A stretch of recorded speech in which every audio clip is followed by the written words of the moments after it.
It's been a very, very weird 24 hours, wouldn't you say?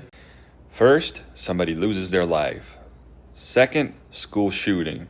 The day after, it's the remembrance of 9/11. I don't know about you, but for me, the 24 hours has made me depressed because it has me questioning what have we become? Think about it. We're not a nation of bad humans. We are good people. But politics and polarization has got us going crazy. Remember, we're neighbors, we're not enemies. I know a lot of people whose mindset are you're either with me or you're my enemy.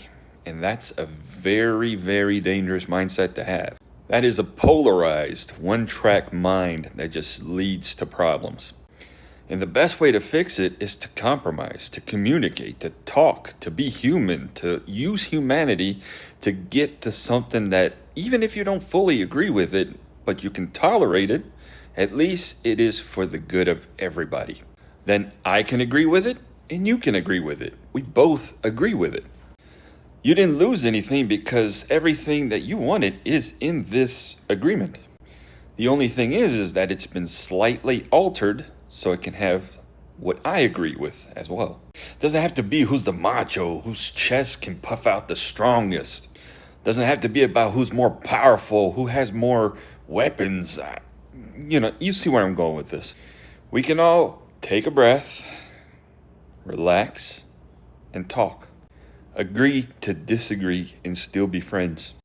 And if you're in a dead-end conversation where there won't be agreement, at least end that conversation peacefully.